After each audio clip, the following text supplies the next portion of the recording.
And then that's when I joined big. I wanted to go back into architecture practice. Computational design is a big part of what I do. Goal and interest is to design things and get them built. Hello and welcome to the Architect Beyond podcast. I'm Brennan Gibbs, your host. Today we have with us Oliver Thomas, Design Technology Manager at Big, also head and creator of Architect Network and a lot of other great things. Welcome to the show. Thanks a lot, Brandon. Thank you so much for having me. Could you start a little bit with your origin story, sort of how you got started, what inspired you in this parametric world? Yeah, the origin stories, I like it. So I think in terms of like parametric design, I think my story was always, or like technology and architecture. I think at uni, I was at a university that was quite technology driven.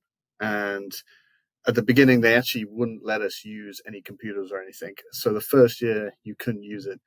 And then the second year, they finally let us use computers to design things. And it was like at that moment, this whole world kind of opened up and I could actually play in 3D. And I just felt like it was something in my mind that ticked. I finally could design what I had in my mind and all this kind of stuff. And so my like gateway technology was actually 3ds Max and V-Ray. I was like a Viz guy and I used to love doing all the Viz side of things.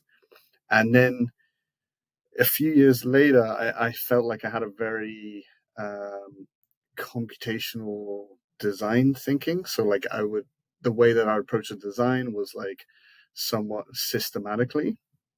And I knew about things like Grasshopper and scripting, but at that time, I never really had anyone to teach me. And I learned a little bit at the end of uni, and I was I did my master's at Liverpool. That was a little bit more traditional. And so they didn't have like tutors I could go and ask them. And I started to teach myself a little bit, but in Grasshopper, if you miss something, you can get stuck for weeks. And so I learned a little bit coming out of uni, but then when I graduated, I really delved into it and started to use it like to survive in a design practice of modeling crazy amounts of stuff and became like the Grasshopper guy in my design team. And that's kind of where I started or that's where it really took off. And so I've been using computational design or parametrics as a designer. I then went to work for Front, which is kind of like using computational design to fabricate facades, like actually building stuff. And now I'm kind of a design technology manager at Big, and computational design is a big part of what I do. And so I'm helping the teams almost like an in-house consultant for scripts, whether it's design, optimization, automating some boring task. That's where we utilize computation now. So yeah, a bit of a mix of using computation in different kind of backgrounds and disciplines. But yeah. I'm hearing you definitely like that Liverpool outside of the parametric world, because like most architects, pretty much the hubs are New York, London, maybe a couple places in Denmark and around the world, but it's like most of the world is not parametric. Where did you find your inspirations, and how did you like get through?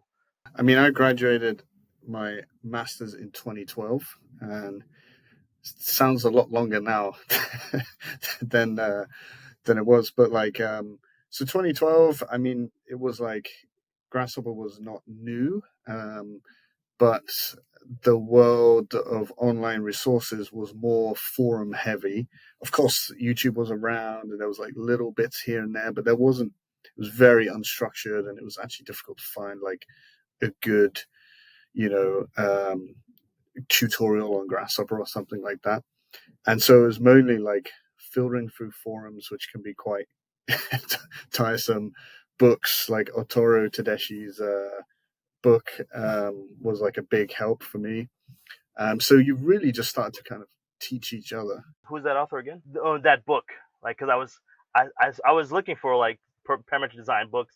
Like, it's like even before that age. Now there's a couple books out. It's been around for a while. It was kind of like the Bible of learning Grasshopper kind of thing. And so at the beginning, it was really like finding inspiration to get into computation wasn't so hard because you had like a lot of firms. I think Big was really growing at that time, and obviously kind of grew in the era of parametrics as well. Then you got other firms like Zaha and Heatherwick and all these kind of firms that you could clearly see people were using what's the style that's known as parametrics, right? So the inspiration to learn was everywhere. It was more about finding like good resources, and it would usually be like one other guy or a couple other people in your studio as a student that know a bit, and between you could try and fill in the blanks and work together to learn what flattening or what grafting a list actually is. So yeah, that was really the tricky part at the beginning, was like finding good resources. So it's very interesting because at the same time, there was a period where parametric design was just a baby. Like Zaha Hadid was just doing competitions back in the 90s that were not getting built. And it's like around that same time, both, I don't know if Zaha Hadid and Bjarke Ingels were at, were working with OMA at the same time. But before they left and started something, there was like a sort of smaller subset of parametric, more like even Norman Foster's was called architecture technology. Did that have any impact, sort of that before I don't know, it's like the world before Zaha, BZ? Yeah, I guess. I mean, I was always inspired by at uni. I really used to like an architecture firm called Future Systems, that was founded by Jan Klepicki. If I always forget how to pronounce his surname, but it was called Future Systems, and they were really interesting because they were using a lot of computational tools back then. Back then, it was like what was it called, generative components, and and they like use these tools to design, but then they'd also use innovative ways to actually build it. Like they're famous for designing the media center in one of the famous cricket grounds here in London. And it was kind of like this blob architecture era where this thing was like super organic, double curve shaped. And they actually employed boat builders to build the actual shell of it, right? And so not only did they design with these tools, but they also built with these tools like on the fabrication side. So that was definitely one architect that really kind of was a big inspiration. Of course, you got the Zahas. I think were a bit more like stylistically parametrics and all this kind of stuff. I think Zaha was like a generation before Big came around. I think Zaha is around, the firm is around 40 years old. Big right now is about 20 years old. So yeah, I think it was a kind of a later generation.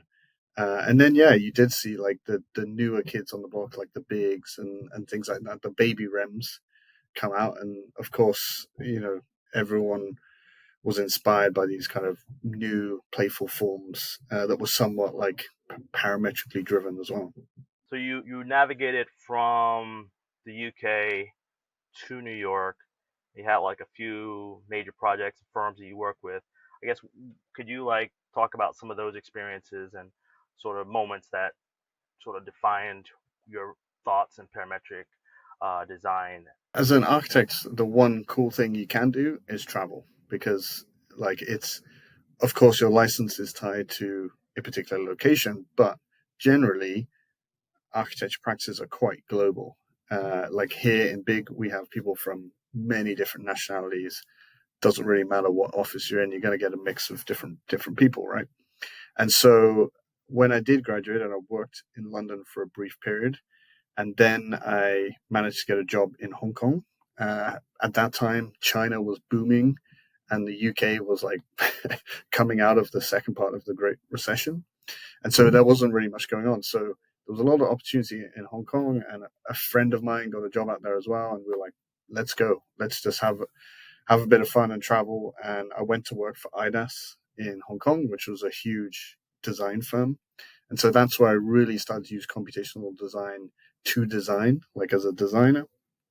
I spent a good few years there, and then After about 3 or 4 years or whatever it was, I then was really interested. I was always designing facades, like the actual design portion, and then I never really knew how to build them. And then that's where I came across Front, who are a facade consultancy firm, but they also do fabrication. Like they actually work with contractors, building, CNCing out panels and all this kind of stuff. So then I joined them, and that's really where I use computation to design, like to uh, fabricate, build like facades that many different architects, like you'd work with all these different architects and all these different amazing projects, which was really interesting to see how each firm works.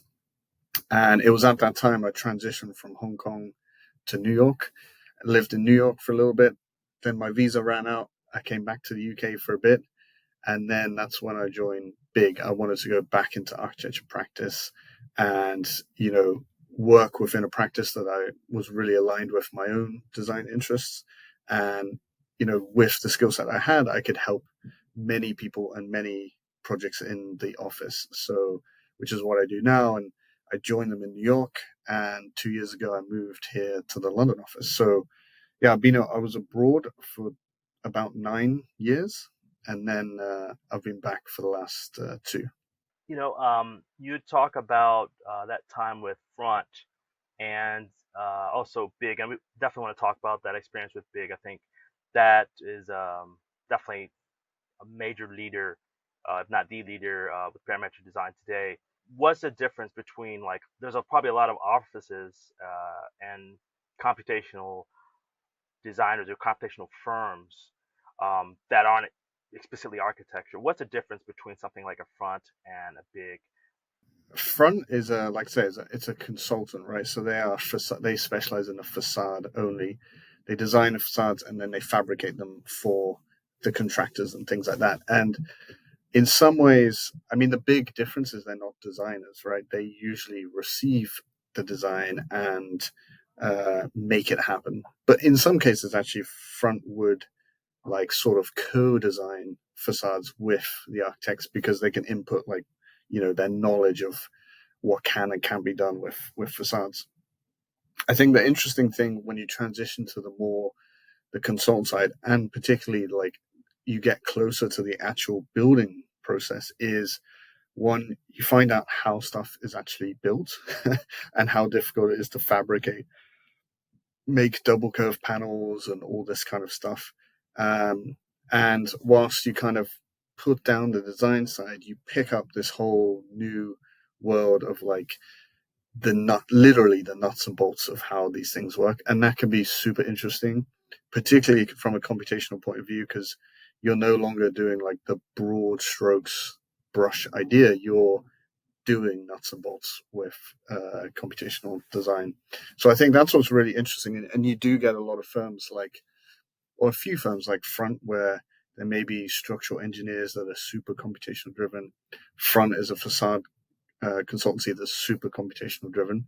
And so sometimes they have a nice niche where they can get really into the depths of what they're doing.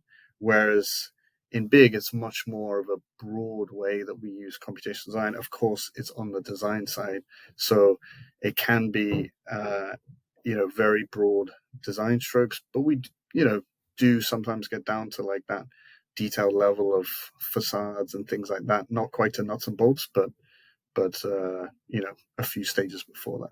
That's very interesting, and it's a valuable part. Like these, we'll talk about some of the courses, sort of, and sort of training that you do, and just helping young designers and architects who want to learn those skills. It's not just for architecture firms. There's a lot of opportunities. Each path is unique, but at the same time, there's like a common set of skills that goes between these. Before I go into the sort of that life at Big and that sort of that part of that parametric world. You did several courses with Think Parametric, and I guess I'm interested how you got started with Think Parametric. So Think Parametric is a course platform. I do content creation for them, and they are really about the forefront of helping people get in those career sets from those like world of skills. Like there's a world of skills, parametric design, Rhino, Revit, this whole set. But it's not just about learning software. I suppose, how did you get started? Was that after Big, or was that before? Because I know you've contributed a lot of incredible, and also this is part of your architect network, which I definitely want to find out how you sort of like are creating these master classes. Where did that educator leap start? Around that. I started to teach for Think Parametric whilst I was at Big. I think we'd been in touch maybe I think we'd been in touch a little bit before, and then I joined Big, and then once I got settled, I think we decided to do something. It was also around the time Rhino Inside came out, which was kind of right in my wheelhouse of BIM and computation. This like crossover between the two. But I think in general, I was always super interested to teach people because I felt like um, I did see a big like gap between university and practice, particularly around the tech side, which is the one place where students can actually excel and develop these little superpowers. And I always found like I was, you may be taught like one day of Rhino or Grasshopper or whatever it is, and then it's almost like you're expected to just go and learn it off YouTube, and you're paying all this money. You're paying all this money, and then they're like, yeah, no, that part you just learn yourself. And so I always thought it was, it's not fair to charge all these students all this money, and then you're not taught about stuff you need to actually work and practice. And so, Well, a lot of them, the teachers don't even know it themselves. yeah, yeah. And so then I started to think about teaching, and I was like, well, you could go and teach at a university, which is great. But I can only really I can only teach 50 people or maybe even 100 if it's like a whole year or something like that. And it's still the same amount of work to go in and teach that thing. So I was like, the online model seemed way better in that you do it once, you put it out there, and all these people around the world, and you can access it for a pretty affordable price. And that's why I always liked Think Parametric, because I think they had good content and it was affordable. You can subscribe for the month and do a couple courses and then get in and get out if you want. And so yeah, I felt rather than go and teach at a university that I can only impact like 50 people, why not do it once, record it, and potentially hundreds or even thousands could potentially access it. So that was why I was really interested in A, teaching, and B, teaching online. And I did a few courses for Think Parametric. I really like Think Parametric. I really like the Think Parametric guys, and I think what they're doing is really cool. And then after that, I started to teach for a few other platforms, as Live Academy and all these other COVID ones that we kind of did during that time. Um, and then yeah, it got to a point where I was like, I really like each one sort of focused on different things. Like you had the super experimental grasshopper blobby stuff. Then you had like the very like pared down Revit course and all these different things. And I felt like there was a bit of a gap just to teach like these are the things that I use in practice on a day-to-day basis. And that's where I thought, oh, how about I set up my own platform where I can have discussions like this. We started as a podcast. We have a YouTube channel. And as you said, we do these online masterclasses where I'm just teaching the basics that I think, architects need to know to work in practice, like how to use Grasshopper, how to use Revit, Rhino Inside, Enscape, all these kind of things. And that's what I've really been focusing on this year. And next year we'll have more and more people come and teach as well. Yes, and you also, in addition to those, that sort of wealth of platforms for people to learn, you also do a Pecha Kucha as well, something that we'll get, So talk about. despite starting as an online guy, I do now teach at a university. I teach at IAC, which I've really enjoyed. We teach a module with a colleague of mine called Haman, and we teach this BIM and smart construction module. in their MACAD program, and we basically get the students to design a colony on Mars using computation and BIM, which is pretty fun. And I actually like the interaction with students is way more fulfilling and interesting than I totally underestimated the benefits of teaching like in a university. So that's good. And then when I moved to London, despite we being like a completely online platform, I did see a gap because I moved in 2021. So of course, just people were emerging from the pandemic, and people were desperate to just get back in a room with people and have a beer. And I went to these meetups, and they're usually like, you know, an hour presentation, 30 minutes of someone selling you clash detection, and then another hour presentation. And then everyone rushes to the pub. And that's where the kind of magic, the networking really happens. And so Pechakuchas was basically a very dumb, simple idea of let's start in the pub. Let's make the presentations 6 minutes long. And then you can present and talk to the speakers directly. And it's just a way to gather like a bit of the people in the community here in London. And so, yeah, it's been a fun new addition to what we do this year. We are talking with Oliver Thomas, Design Technology Manager at BIG, as he shares an insider's perspective to computational design and the design methodology at BIG. If you are interested in learning more about architecture technology and the latest industry methods, check out our sponsor, thinkparametric.com. Something that's like happening in the background, but it's at the same time you are there at BIG. Could you describe a little bit that experience with, it's not just a StarConnect, it's a lab, design research lab that's doing a lot of great work. Can you describe life there and also the parametric aspect? I've been at BIG for 5 years now, 3 years in the New York office, 2 years here in London.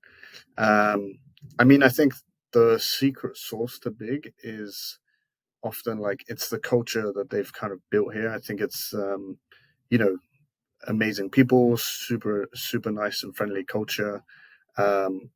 You know, which kind of comes from the top. You know, you often hear of these architects as like these Darth Vader like characters that walk around the office and ask you what you're doing. And I have to say, you don't see that much from, for example, Bjarke. I've never heard him even, you know, raise his voice, and I think that really filters down. It's a very fun environment, really nice people, and you know that creates like this really interesting creative environment. Where I play a role in terms of computation and BIM, I'm on the design technology side, which is like anything. Design technology is our umbrella term for anything to do with the technology in the design process. So BIM and computation are our bread and butter, but of course we're also doing things like AR and VR, game engines, and of course AI, and you know, aiding the workshops in any fabrication stuff that we can help with. And so I work essentially as an in-house consultant. I have one foot in the teams. I'm helping them with a script. They want to do a facade like this, and I help them script it. Or they need to build a BIM model, and we train them up and teach them how to deliver their project in BIM. So, you know, there's working on projects. I'm also training people, whether it's like new design assistants. We teach them Rhino and Grasshopper and all this kind of stuff. So there's training. And then there's also, you're constantly, when you can, trying new tools and technologies and seeing if we can fit them into our design process. So all this AI stuff comes out. We quickly test it and see if we think it could be interesting, get it into the hands of designers and see what happens. Is it successful? Is it useful? And kind of go from there.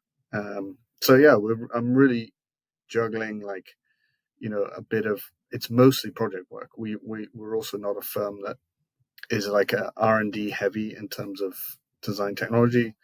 Everything is really being tested on projects live. And we're really just aiding the designers in enhancing the design process, automating whatever we can with these tools and technologies. That's great. and it's very interesting. I think you definitely stress the practical nature and the design technology focus. Um, back at so my background is a little bit with Zaha Hadid, and seeing their design research programs. A couple firms have like a bigger design research that did parametric design back in the 2010. Is design technology, would you consider that a little bit different in terms of, you could imagine it with Zaha, like there's like a small team of more of that design research that's coming up with competitions. Maybe 1 out of 5 or 1 out of 10 will be built, something like that. But they're like developing this big parametric, set of model and information that I guess when it gets accepted, there's like a period before it has to be going to the fabrication and more advanced designers. What's the difference, and what is your, I guess, opinion about design technology versus design research, and how it goes from the beginning to the end of the process? When I say that we're not a big R&D firm, it means that like we don't, for example, spend a lot of time, researching. Let's say you buy a bunch of robot arms and you research a bunch of like, cutting different things and fabricating without an end goal or project in mind, right? You write a research paper and you get a grant. Like some firms spend money on that. Um, our stuff is very much our goal and interest is to design things and get them built. And so any kind of R&D or like extra energy and all this kind of stuff that we use is really testing it on live projects. Like we're not going and testing out all this AI stuff just on the side, like in a little bubble, and then we're like, oh, here you go, designers, you can all use this. We get it as quickly as we can into the hands of designers and see live, does it help enhance or improve the design process? And the design process at Big is, it's described as Darwinistic, right? It's like survival of the fittest idea. It's also the same for technology. It's survival of the fittest technology. And sometimes we test something like a new plugin for Grasshopper or Revit or whatever, and you're like, this could be really good, but it's just not there at the moment, so we can't use it. And so it can be a really good environment to actually test what is actually usable. Is this thing a gimmick, or is it something that we actually need in the design process? So I think that's like the difference between like more R&D, open-ended R&D stuff, and like us testing things on live products.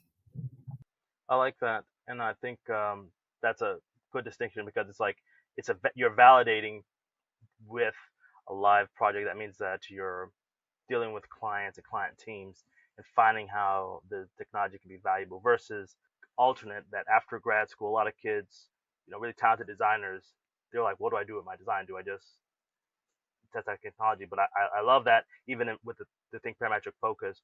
So I've done a couple courses with them, and their idea is sort of along that same line. Like, you're not just learning to create, you're learning to apply, because that's architecture. Architecture is the art that actually builds what we create. Could you talk about the life cycle? I suppose it's a project that gets built at Big, including sort of dealing and working with client demands as well.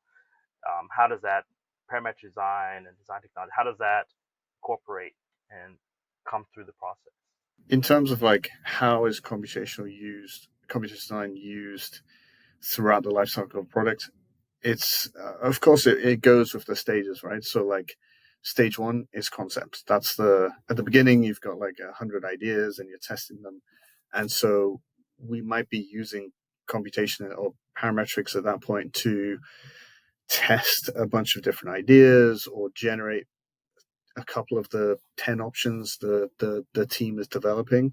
So then you're using it as very much like a design exploration study, right? And you're using it either to speed up your process, so you're not doing something repetitive, or you're using it because it's very difficult to model something manually without parametrics, right? We always want to avoid the designers doing manumetrics, which is when they manually try and model parametric stuff. So the concept stage can be like, big sweeping things.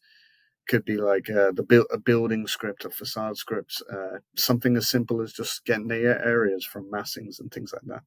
Then as the project moves into, in the UK, it would be stage 3 and 4, or America, SD and DD, you are typically using Grasshopper to maybe refine a part of that design or add detail. So 2 examples would be, you kind of have the design from the concept stage of the facade, and then as you go into the next stages, you need to develop that script significantly to add in the details of the mullion, the sizes, glass, and all these other kind of things.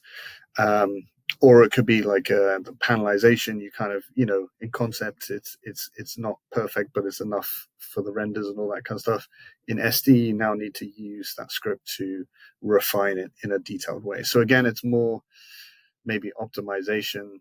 Of course, you've also got things like analysis and, all the kind of environmental tools that we have. And then as you get to later stages, often we don't get into fabrication, but it could be used, like parametric can be used to actually refine the design to a degree where it could be fabricated, or like very, very explicitly communicated to the contractor what the design intent is and what the fabrication intent is. But in a dream world, you could go on and actually go straight from design to fabrication. So depending on what stage you're in, we're utilizing different kind of design technology tools depending on what stage you're in, really. But it's always being used in some form. Now, I guess some of the tools that are going to be aligned with taking those projects through, how would you then look at how the tools are aligned? Because in one of your courses that you did with Think Parametric, you talk about the link, Rhino to Revit.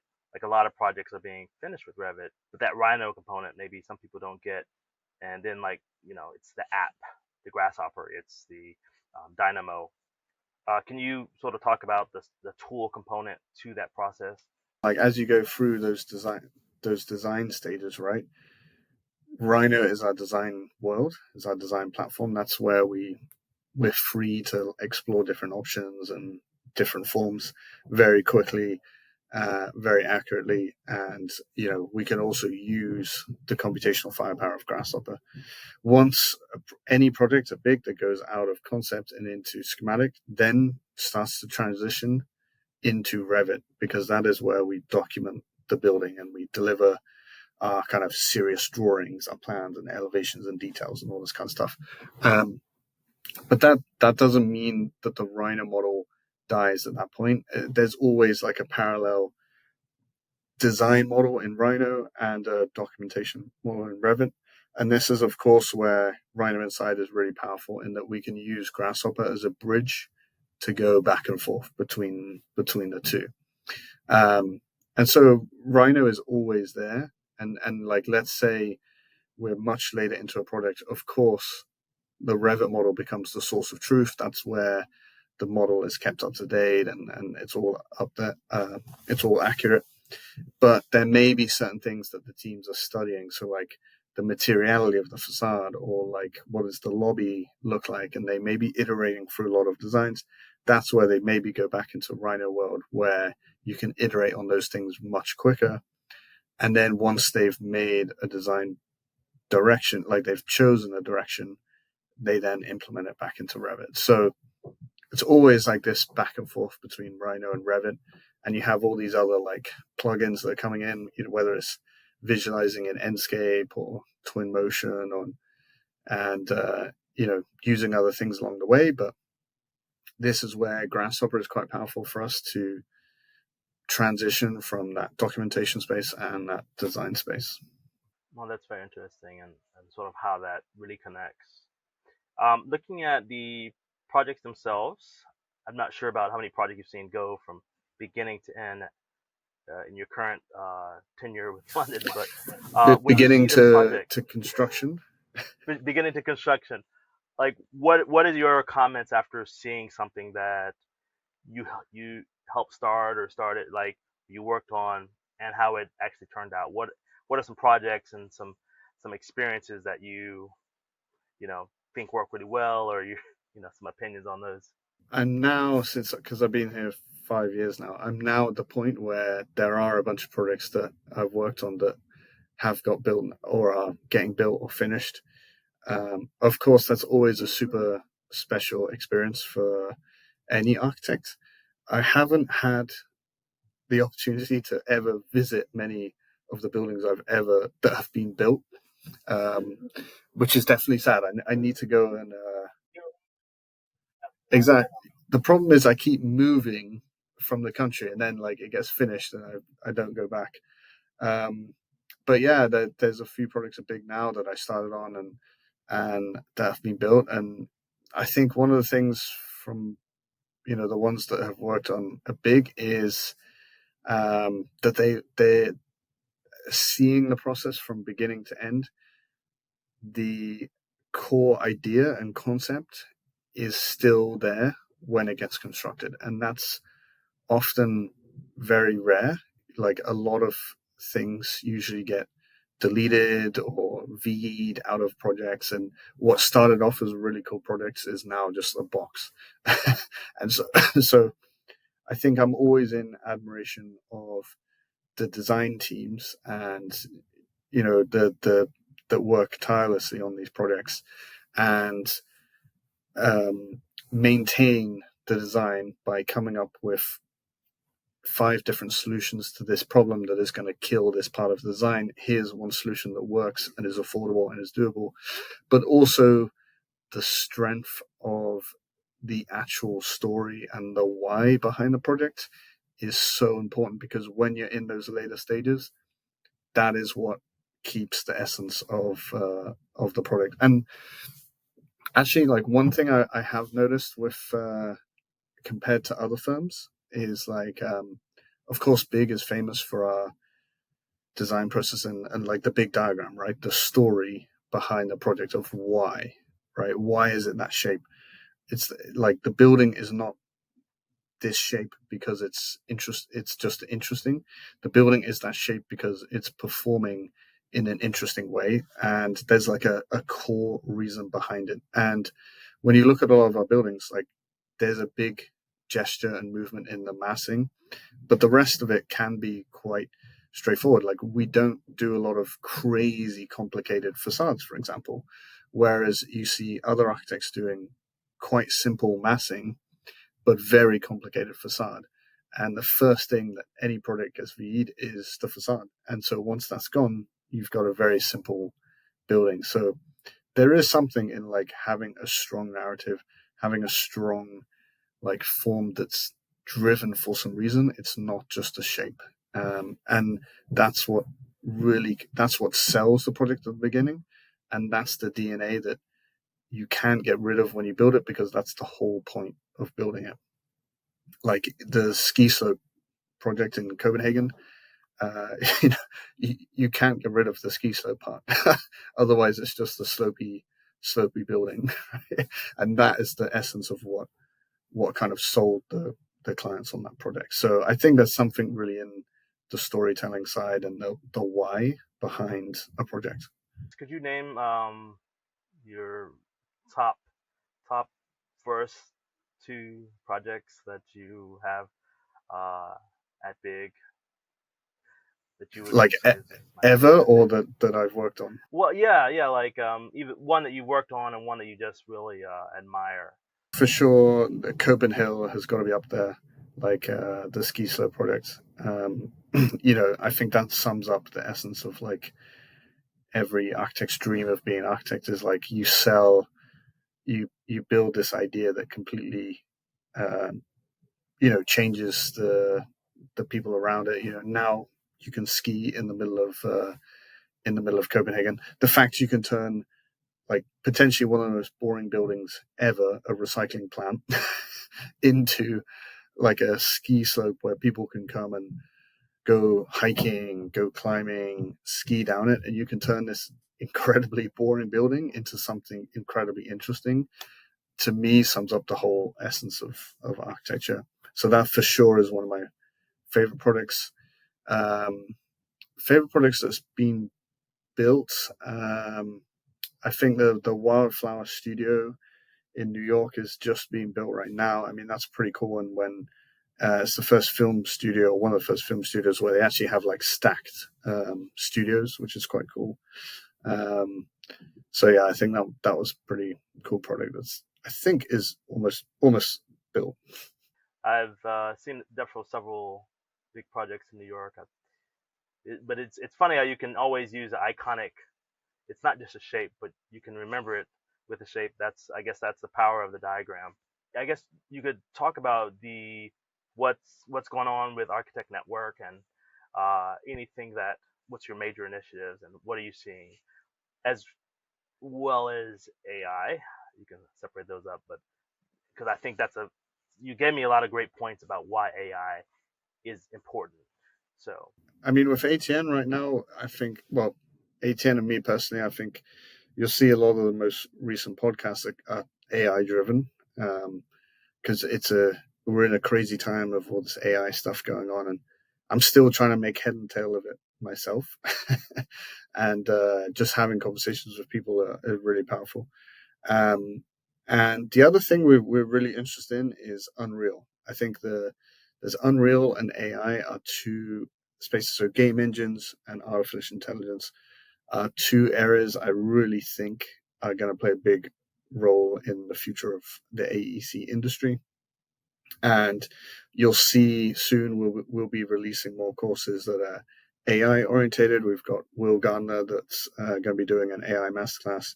And then we've also signed up Sylvia from Heatherwick Studios that's going to be teaching Twinmotion and hopefully Unreal later on. So those are two things I'm personally really interested in, and then hence we're pushing that a lot more for Architect Network.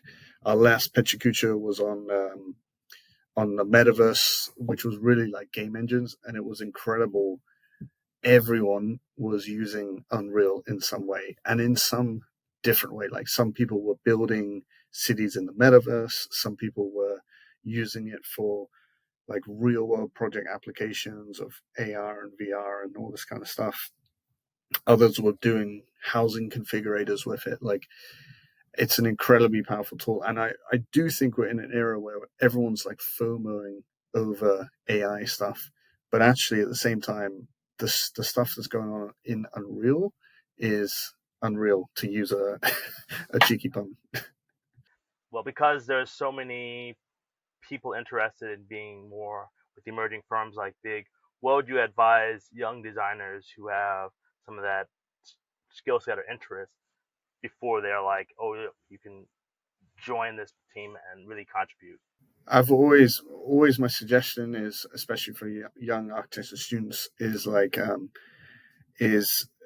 the one thing you can do coming out of university is develop a little superpower in one of these techie areas that interests you the most. So you could be like a Viz person or super into computation or BIM, now AI. I mean, I'm pretty blown away by like some of the students that have come out of university and jumped on the AI bandwagon are now making some serious money by teaching AI stuff, and it's a perfect example of what you can do to kind of stand out. Unfortunately, like when you come out of university, you can't cheat experience. Experience is experience.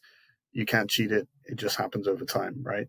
The one thing you can cheat though is like adopting new tools and technologies, and you can actually sometimes leapfrog like architects that are in practice because you're adopting hopefully like the most up to date and innovative things. And I think the kind of AI stuff right now is a good example of that. For good and bad, I see like a lot of young architects are able to harness it and be really good at it. At the same time, you see a little bit of losing the design process because they're kind of like handing over too much to this like image generation side. But yeah, my advice would be like gravitate to like one of the techie things that interests you the most and develop a little superpower. That can really help make you stand out when you go and interview at these firms. Also, I see that I like that you're definitely on the cutting edge of some of these technologies with Unreal or Twinmotion. Think Parametric, there actually is an AI course in the working.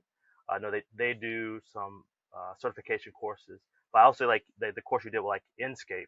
Like I think there's like a second one sort of coming. This is like Inkscape is not out of the game.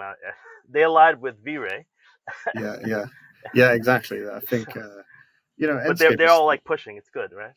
Yeah, I think Inkscape has been the front runner, but Twinmotion has certainly caught up, and it's quite interesting to see the development of the two. That's awesome, and I think that's going to be something that architects will definitely need to stay tuned to as they're finding out where the industry will guide their work. Just to sort of get people connected, where can people find you and your latest projects? The best way to reach out is either on LinkedIn or Instagram. My Instagram's Ollie OLLY ___T. Bit of a weird name. Or you can check us out at architect.network on Instagram, YouTube, or LinkedIn for any videos. Or if you're in London, come to our next event. Hopefully one day we'll come and do one in the US. Yeah. Come to Nashville. That's a lot of stuff, great stuff is going on, like this big stadiums, other projects, and we'd love to have you there. My ambition for next year is to try and take a couple of the Pecha Kuchas. We'll go global and go abroad.